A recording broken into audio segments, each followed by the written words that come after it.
everyone, if you want to quit your job, just replace your income as much as you possibly can before you actually quit.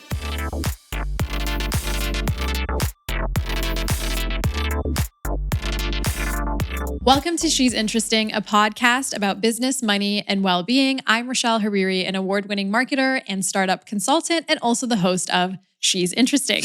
Today, we have a very special guest. Her name is Sarah Stockdale. Welcome to the show. Thank you so much for having me. Thank you for coming out. Sarah is the founder and CEO of Growclass, an online growth marketing training company. She hosts The Growth Effect, a podcast in partnership with the Globe and Mail and HSBC. She's also the author of We Need to Talk About This, a popular blog and newsletter for millennial women on imperfect feminism and being human. I love this.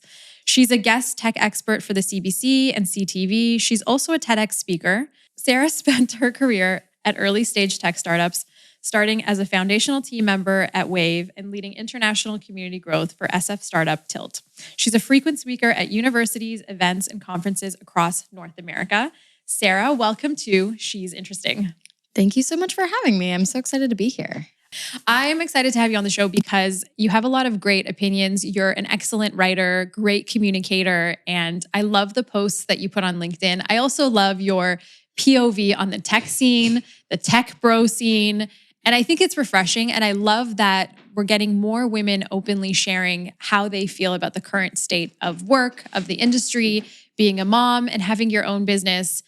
It's really nice to see. I mean, have you always been so comfortable sharing your opinions and openly just expressing yourself? And I think it's kind of a ridiculous question to ask if I'm being honest, but I find that a lot of women I know in a professional setting hold back a lot. They really bite their tongue instead of just saying what's on their mind. And I appreciate your candid approach to communication.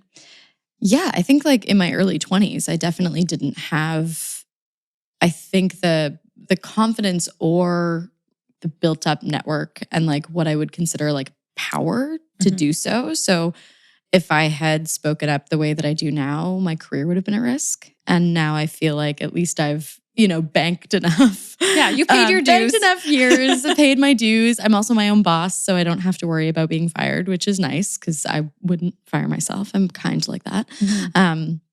So I think in my 30s, I stopped. I just had less fucks to give. Am I allowed to say that? Yeah, of course. I fucking love it.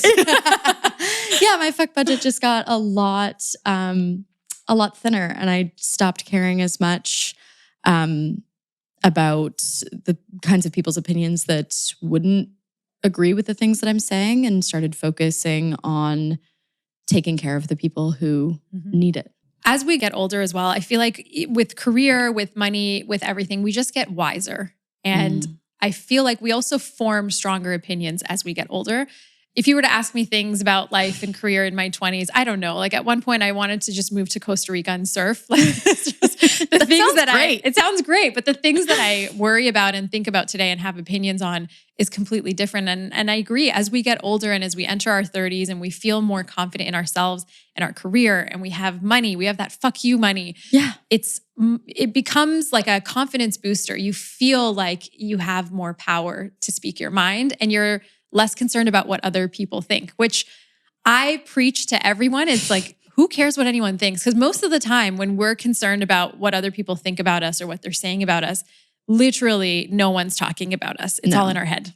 No, people don't have enough time to think about you as much as you assume they're thinking about you. Yeah. They got their own stuff going on. Absolutely. Let them be in their own heads. So let's do a little walk down memory lane. I love giving listeners some background on all my guests, just so that they know your journey and where you came from. So you grew up in a small town in Ontario. Which town was this? Dorchester. And now you're living in the big city. You are an entrepreneur. You're a CEO. Did you always have aspirations to be an entrepreneur? Or is this something that just was a path that opened to you as you were developing your career? Yeah, I never thought I'd be an entrepreneur. I grew up with a mom who's a social worker and a dad who's a firefighter. There were no business owning people in and around my life. It was a lot of farmland and government service, which was amazing. And that I think a lot of my more fiery opinions come from the fact that that's the environment that I grew up in. I didn't have a a hot chocolate stand, or like I wasn't entrepreneurial in college. Like I worked my butt off. When I was in high school, I was working like 30 hours a week at a grocery store and my like evenings and weekends for no money. So I think I had that experience early on in my life and realized that that wasn't a path that was going to be able to sustain what I wanted to do for myself. It's interesting that you're talking about the grocery store and working 30 hours a week. I feel like when you're a teenager and as you're going into college, it builds a lot of character and a lot of grit, just hustling while you're young and having that thirst for it. So even though you weren't thinking, I want to have my own business one day or I'm going to be an entrepreneur, I feel like you still at your core had that mentality of, I'm going to grind it out. I'm going to make money. You were working 30 hours a week while going to high school. That's really impressive. Looking back on it, I'm like, it's ridiculous. I used to work 3 to 9 p.m. shifts after school and then a 12-hour shift on Saturdays and an 11-hour shift on Sundays, which is insane. But when you clean out enough grease traps in your youth, it builds character. And I think everyone should do it. It builds character. And I feel like especially for a lot of the listeners that can relate to us that also didn't come from money, that had to make their own way, that had to work, that had to get themselves through university, college, whatever it is, it's nice to be able to relate. Because I think also as we all advance in our careers and we're making more money and we're trying to figure out what to do with our money and how to get ourselves to that retirement state, retire early. That's the kind of mentality I have. It's always nice to relate to people and be like, hey, we kind of came from the same place where we had to work our butts off and nothing was handed to us. We got here because of our own grit and hard work. Yeah, absolutely. And obviously, like I'm a white lady, I have a lot of privilege, but there's a lot of unseen privilege with the kinds of folks, entrepreneurs that we interact with all the time who like no one's saying that their dad gave them $500,000 to start their company, but that's the reality of that situation. So I think if you have that privilege, like state it, because there's so many people who are coming up who are looking at you as someone to be aspirational, like someone aspirational, and like you have to disclose like what got you to where you are. Speaking of what got you to where you are, so you and I had a conversation and you were saying that you worked so many different jobs while you were in university and then you went and did your master's at TMU and then you started working in the tech and startup space. So what was that like for you to go from working like 5 jobs at a time to then entering the tech world? And I don't know if it was as much of a surprise for you as it was for me, but it's like there's so much wealth and so much money in tech. And I kind of wish I knew about it earlier. I would have got a job in tech earlier. No one told me. But what was that transition like for you going from, small town, moving to the city, working for these tech companies? What was the adjustment and what was the environment like? Yeah, I think so. For one, when I was at TMU, I was working at MTV, and then I was also working a bunch of jobs at the university. And I was around a lot of women all the time. Like my coworkers were women, the other folks in my grad program were women. And then I get into my first job, which was not a high-paying job. I was making $47,500. Not bad. For a 3-month contract that was not guaranteed to turn into a full-time job. So that was my first tech job. It was not like a high-paying tech job. But I was one of like, I think 2 or maybe 3 women in the entire company. And it was it was like 20 people at the time, but still that was an environment that I wasn't used to. And a lot of things happened in the early days of my tech career. I was in my early 20s. I was like super green and like bright-eyed and bushy-tailed and like thought everyone had the most wonderful and best of intentions. And when you are open like that and you come into a world that is highly male-dominated and has very little HR or any sort of process like at all. structure. Stuff happens to you. And that's one of the reasons why I'm as vocal as I am now. But also it was incredible because I was finally in an environment where anything was possible, where like my work could contribute to building something that was so cool and ended up being such an incredible product. That was so much fun. And I was around these like absolutely brilliant folks who I loved working with. And it was just like I was drinking from the fire hose in terms of learning. Like getting a master's at TMU in professional communications did not set me up at all skill-wise for growth marketing. So I had to learn from scratch, which was such a cool experience. When you were first entering the growth marketing space and marketing, because you have a background in communications and writing, right? Yeah. What was that transition like getting into the marketing space? And the reason why I asked that is because mind you were early in your career. And so most of the women that are listening to this podcast and people that are listening to this podcast are, my data tells me they're about 28 and up. So they would have already had maybe a couple of jobs or are further in their career. But let's say they are wanting to get into the growth marketing space because growth marketing is really hot right now. There's a lot of opportunity for it, whether it's on the consulting side or whether it's in-house. What would you recommend for someone who wants to transition into that maybe has, like intermediary skills in marketing, maybe not 100% marketer, but how do you make that transition to get into this world? It's a really good question. I think there's kind of two ways that you can do it. One is create the experiences that you need to learn. So grow your own thing. Use no code tools, start a little company, grow it yourself. Grow your own newsletter or podcast. Like start developing the skill set of taking something from 0 to 1 in your own time. And probably your like current work environment maybe won't support necessarily the development of those skills. Or you can come do something like Growclass and we'll make that process a lot easier for you and teach you the things that you need to know and build that network for you. But I wouldn't be intimidated of it. A lot of growth, especially like blog posts you'll read or like podcasts you'll listen to, use a lot of acronyms. They make things feel very technical and very hard and scary. And there are definitely technical elements to it. You need to root what you're doing in data, but it's not scary. And if you remove the acronyms and you remove the bro culture and the Patagonia vest and the Excel spreadsheets, like it's actually quite intuitive. You just need the right people around you to help you learn the skills that you need to grow a company, which is the coolest skill set you could possibly develop, in my humble opinion.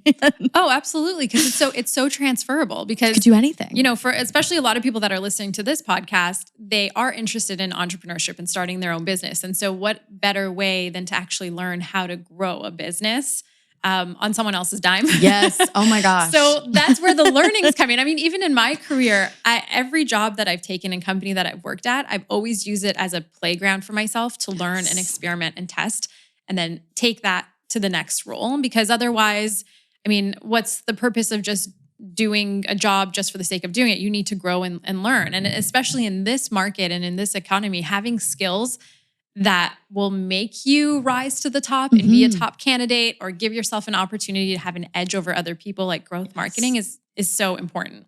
Yeah. And if you can tie yourself to the revenue of a company, like if you can get a job where the output of your effort brings in money, you become essential to that organization. And so if you're like in a point in your career where you're trying to figure out where to go next, like it's a space for building and creativity, but also a safe place to exist inside of a company because you can tie yourself directly to the revenue.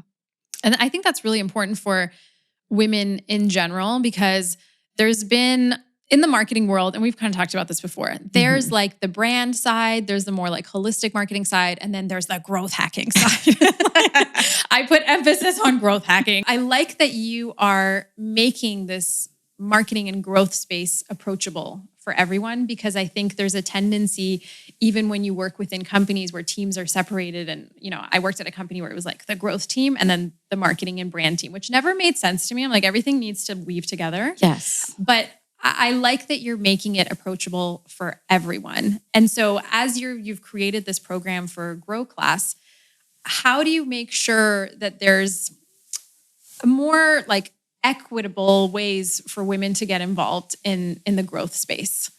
Men kind of entered tech marketing, rebranded it, put a whole bunch of acronyms and numbers in place, and then said, these are high six-figure jobs now, and men are going to have most of them or are going to lead at least the growth organizations.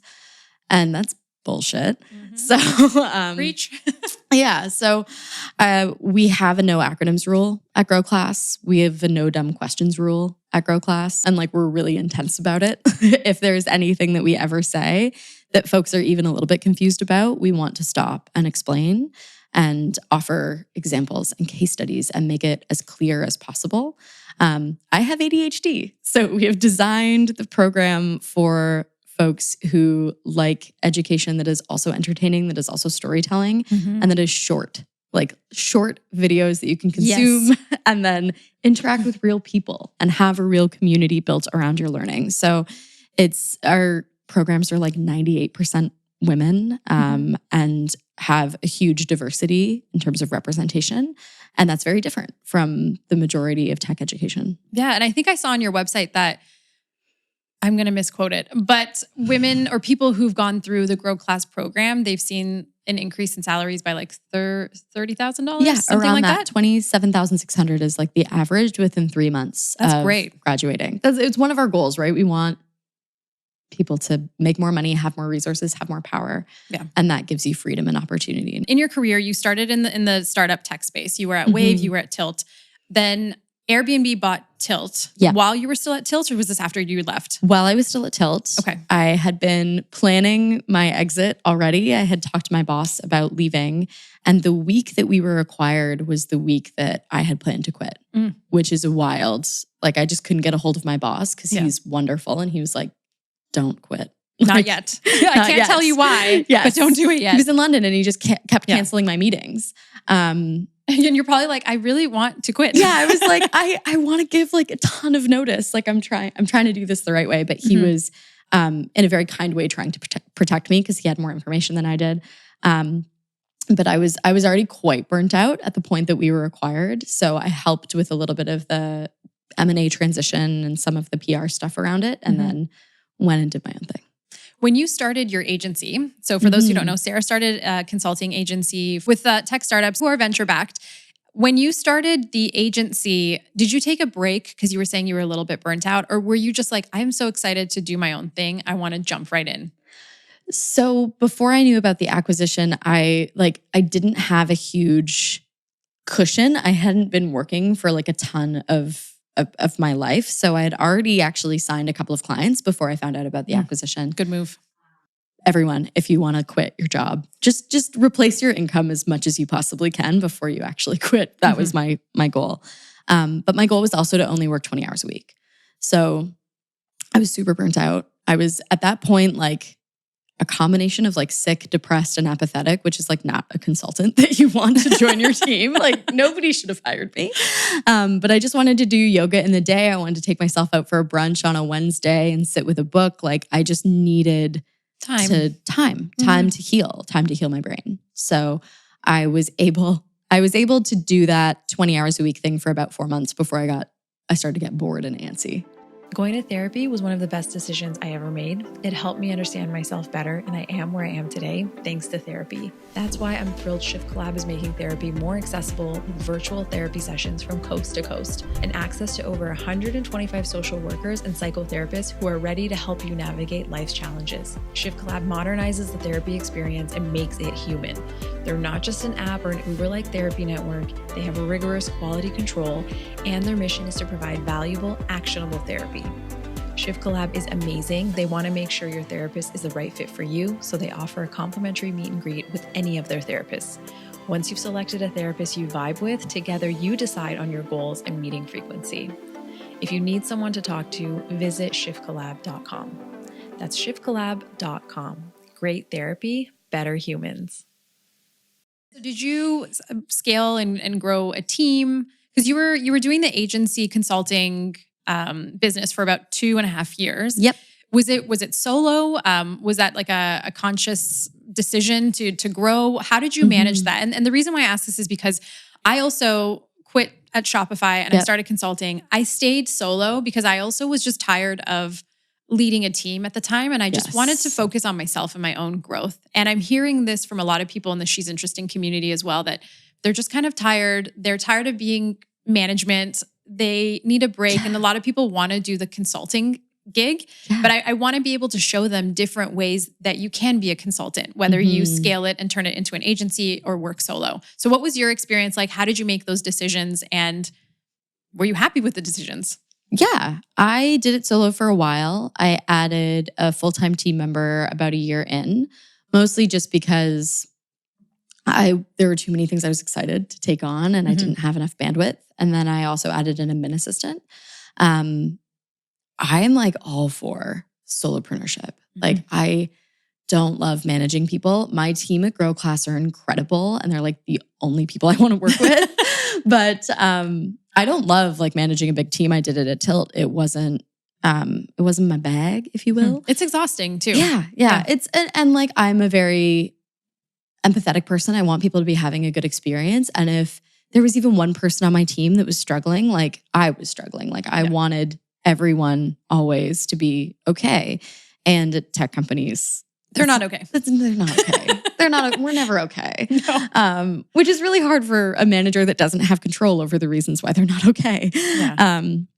But I just wanted to take on, more work. I was excited about the companies that we were working with. And so I added Bella, who's still our GM to this day. And she helped me build Growclass as like a side project while we were running the consultancy. How did the idea for Growclass come to you? Was it just like out of pure frustration about the way things were in the marketing space? Or were you just thinking like, I'm ready for a pivot? So I'm curious where the idea came from for you. So I had the social handles for Growclass and the URL in like 2018. Like I had them for so long because when I was at Tilt, I had to hire a team and we were like well-funded, but growing so fast. And I was struggling hiring people who, showed up in interviews as though they had growth experience. Then we brought them onto the team and they were scrappy enough. They didn't have the skill set. Yeah. It was really challenging to hire. And so I started hiring really smart, ambitious, kind, recent grads and training them myself. And I kept thinking the entire time, like, man, I really wish there was like a place that I could send them and they would come back with these skills. And then when I was working for my clients, they were all having that same experience. There's not a ton of companies like Shopify in Canada who would have had the trajectory to train up this talent. So there's a big gap in talent. And I've always cared a lot about women in tech and helping women get into high-paying roles if that's their intention, or helping them start companies, which is like another thing I love so much. And so we were like, let's throw up a Squarespace page. We sold it before we built it. So I love that. Wait, let's just go back to that for a second. You sold it before you built it. Yeah. I'm going to look at the camera for anyone who's watching.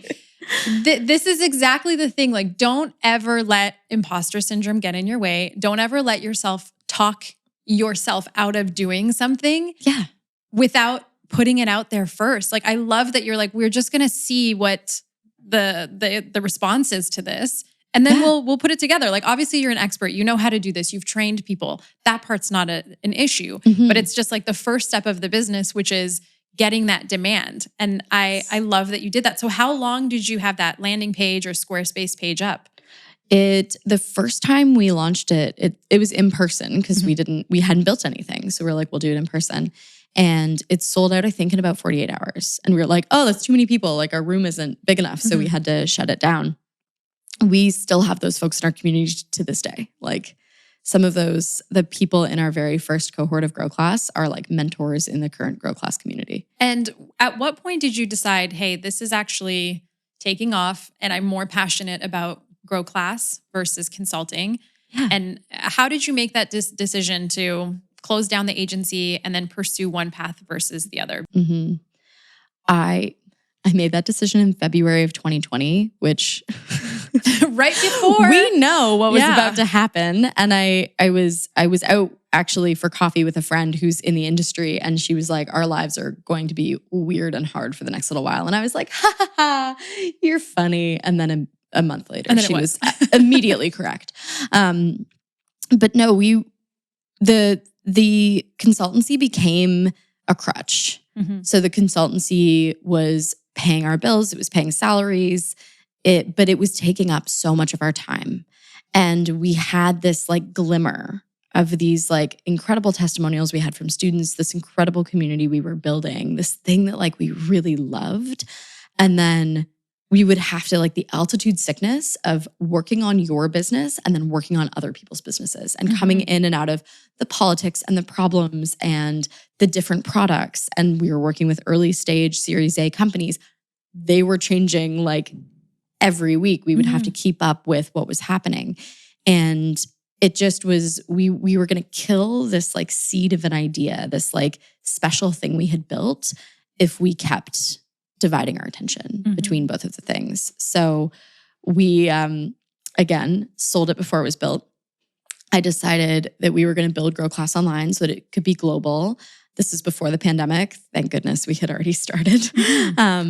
We hired a course producer, and then I sold 40 seats of what would become Growclass to a kind of like an accelerator program that funded the production of the actual course. Okay, how did you get connected with the accelerator? Were you just pitching your idea and sort of going to different people in your network? How did that, because I feel like that was probably a catalyst that helped you get started. Yeah. What was that process like? I got really lucky. I'm pretty sure I was introduced through my network by, I think, someone who had taken Growclass. Had a contact who was building out a program that needed an education arm. And they had a great experience in Growclass. They connected us. And the only like hiccup was like, it would be really hard to do this in person because our members are all over the place. And I was like, don't worry. We've got an online thing. Yeah. And then sold it. And then like was like, okay, we got to You're like, shit, we got to make an online thing. All right, we have to get a studio space. But we had already built all the content. Like we knew exactly what we wanted it to be. And we had one of the greatest course producers of all time, Gwen Elliott, who was at Shopify. Yeah. Gwen's wonderful. Gwen's wonderful. Yeah. And so she put us through the ringer and taught us how to build online education.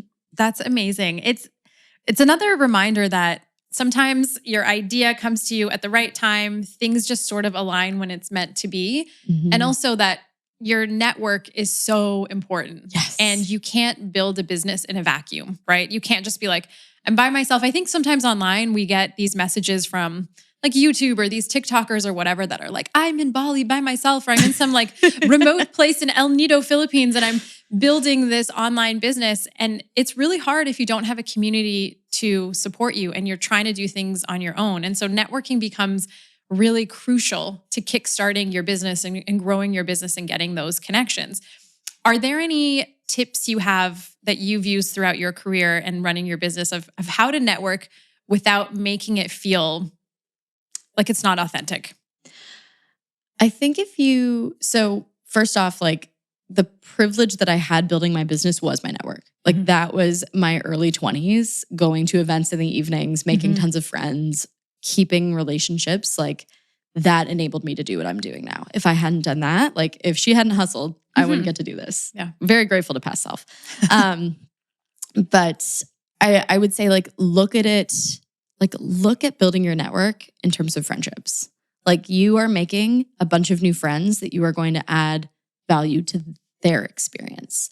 If you look at networking as a transactional experience, as I'm going to like gather all these business cards and get all these people on LinkedIn and like ask people for coffee and then I'll follow up with them if I need something, it's not going to work. Like you actually have to care and put effort into those relationships and view them as relationships, not as building a network, as building like your group of professional friends who you were there for when they need it and they are there for when you need it.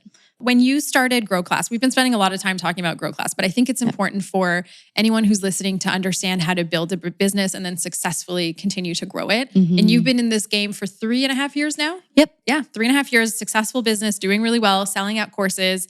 It's amazing and I love that.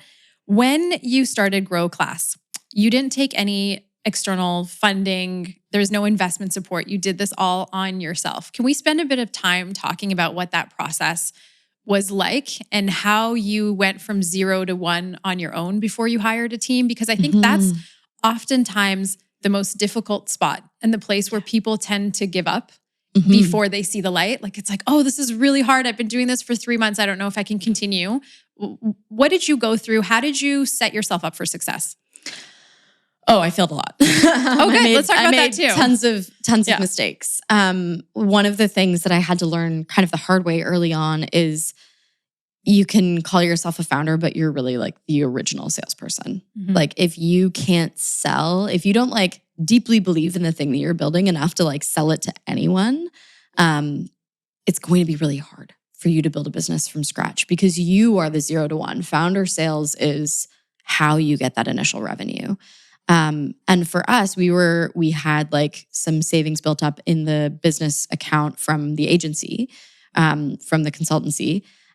So we had a little bit of runway, like not a ton, but we had to sell. Like we had to sell the thing, and that was a huge learning curve because I had grown up in the money is very cheap, growth marketing, at like grow at all costs era of startups. And I went to this business that had no money, like this business that had to like figure out how to make enough just to pay me and to pay my one employee and make sure that I could pay my mortgage. And that was all just selling through my network, but also taking everything that I'd learned about marketing and everything that I was teaching and applying it to my own business, which is really easy to teach something. It's really hard to do it in your own business, fail a bunch of times and try desperately to get it to work consistently and figure out what is the right mix for your business. I think early stage entrepreneurs often like shiny object syndrome. We want to do everything. We want to experiment with every channel. We want, to be, creative and have a beautiful brand and have, something that we'd be proud to show our like high school nemesis or whatever it is. It's like, it's not pretty for like the first year. Like you can't spend that much time on the glossy bits of your business because you're in the weeds just trying to make payroll.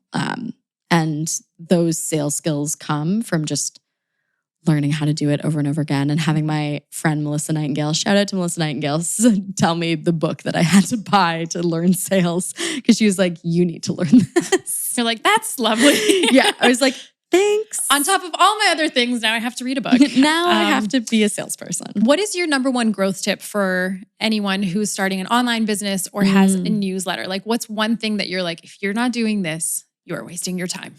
Oh, that's a good question. For if you are trying to grow a newsletter, two different things, I guess. If you're trying to grow your newsletter, you need to be networking and building partnerships with people with similar audience sizes, similar audiences as you, and adding value to their communities. Whether that's like giving a webinar, email gating your slide deck so that you can get more email addresses by offering a valuable piece of content, co-sponsoring newsletters. Like you need to find the people who have the audience that you're going after and figure out ways in which you can add value to those communities and add value in ways that like results in you getting an email address, like gate some content there. And then if you are building an online business, it's a bit of the same. Like you need to build an email list. Like your email list is the one place where Mark Zuckerberg can't change the algorithm and like cut you off from your audience, where weird legislation can come in and cut you off from your TikTok audience. Like you need to be able to own your relationship with your customers. And one of the only ways to do that is through building a solid email list for your business. Do you also use any SMS marketing? I don't because I hate getting it. I hate when brands text me. It's a personal preference. And I think the authenticity of what we're trying to build at Growclass is like it has like a bit of like brand friction with doing something like SMS marketing. But for e-commerce, it makes total sense. For sure. I keep getting texts from Stuart Weitzman every other day to go buy their boots. And I'm like, I'm fine. I had to stop. I have all the boots I need. I'm good. Stuart. I'm good for this winter. Okay. One last question for you. I always ask my guests about their money mindset because I think as women, it's important that we talk about money. We share what we're investing in and we talk about the journey of where we came from and our mindset as we're growing up. Like we were talking about, both you and I were like working really hard and trying to make money and getting through school and supporting ourselves. So what is your money mindset now? How has it changed? And what's your view on money? Is it abundance mindset? What are your thoughts? So I've had, and I don't know if you like had a similar experience, like not growing up with a lot of money, but my mom, when we were growing up, she's a single mom, 2 kids, social worker. You can kind of small town. She would be able to calculate the cost of every single grocery in the cart and know to the dollar at the till what it was going to cost. That's amazing. And when you grow up with the like not a ton of money, single mother mindset, like you start to apply that to other areas of your life subconsciously because that's what you were taught. And so early days of my business, I was applying that like scarcity mindset to my business and to my personal finances. And only with like quite a bit of coaching and quite a bit of years have I started to see the abundance. Like I've started to take an abundance mindset, not just with money with my business, but with everything, like with partnerships. Like there's enough for all of us. We can all work together and help each other. Like there's the competition thing, unless like you want to be competitive with me, I'd way rather collaborate with you. Like I would way rather us all win. So that shift has took a lot of like time and coaching, and then seeing money as just a resource that can enable the other things that I want to do. So it can enable me to be able to not work after 3 or 4 p.m. and just hang out with my son. Like money is just the resource that enables that time. And the more of that resource I have, the more of that freedom and flexibility I can add to my life. Growing up and recognizing that there's actually, I have the similar abundance mentality too. Like there's like 9 billion people in this world. Yes. There are trillions and trillions of dollars that are just like in the universe, in our universe. And you just need to be able to tap into that and recognize that there's something there for you. And I love that you mentioned about collaboration versus competition, because I think competition in a way can be good if it makes you be better. And I think if you're in competition with yourself and how you're growing, that's fantastic.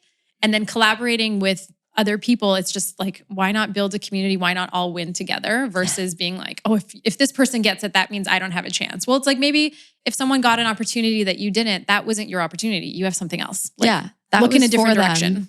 Can we stand up and applaud because they worked really hard to have that thing? And even if, and like the envy tells you something that you want, which is great information to have. Like if you are envious of someone who has gotten something that you wanted, all that information is I want to work towards something similar. I'm going to stand up and applaud for that person. And maybe I'm going to befriend that person because they already have the roadmap. They already did the thing I want to do. Maybe they can show me, around a couple of pitfalls. I always say use other people's experiences as a motivator and as a source of inspiration, because even for me, like when I see someone doing something, I get so excited because it means it's in my sphere of reality. Yes. If someone I know is doing something really cool, it reminds me that, hey, if this person that's like 1 degree separated from me can do something, so can I, but I just need to apply, my skills. I need to work harder. I need to network. I need to like get some coaching to get me to the next level. And I think that's how we should think about things. I don't like when people throw themselves a pity party of like, oh, I can never, this person always wins. Now and it's you're like, attracting that. Yeah. Now you're attracting that. Yeah. Like, you're bringing yourself down, making it worse. Yeah. And like I do with the abundance mindset thing, I'm not a super woo-woo person, but I believe in like, if I'm subconsciously looking for opportunities, I'm going to find more of them. If I'm subconsciously telling myself there are no opportunities, I'm not going to find them. So like, I need to rewire my brain to look for the better life that I can build for myself. I got a shelf at home. I have a bunch of friends who are best-selling authors, cookbook authors, management, marketing books. I just have this shelf and it's all my friends' best-selling books. I'm going to cry because like I love it so much. And I'm just like, it is such an incredible source of motivation and inspiration. Yeah, because you look at that every day and you're like, these are my people. Yeah. Like and this my is like people a are physical, fucking cool. and like, a physical representation of what they know and their knowledge. And it's like, well, my book's going to be next on that shelf. And I'm That's so just the way it is. I'm so friggin' proud. Like I want to put it right behind me in all my Zoom calls. I'm like, look at all my cool friends on this shelf. I'm so proud of them. I really enjoyed our conversation today. I hope that anyone who's listening learns about taking different pivots in their career, learns about believing in themselves and having confidence in their vision, and about taking risks and putting themselves out there and just networking your butt off in an authentic, friendly way. Like, you know what? Let's not even call it networking. It's just like friend working. Make a bunch of friends. Find your friend tours. Friend tours. Yes, I love that. Yes. So thank you so much for coming on the podcast today. If anybody has any questions for Sarah, feel free to Ask us on Instagram, ask us on Spotify. We are on all the different streaming platforms, Spotify. We're even on YouTube if you want to watch video versions. But it was really great to have you on the show today, Sarah. Thank you for dropping knowledge and stopping by the studio. Thank you so much for having me. This was lovely. Thanks as always to our listeners for watching and listening. She's interesting. Make sure to subscribe, rate, and review the podcast. It really helps us out a lot. The more of those stars we get, the better we do on Spotify and Apple Podcasts. Also, don't forget to subscribe to the newsletter and follow us on Instagram at She's Interesting Podcast.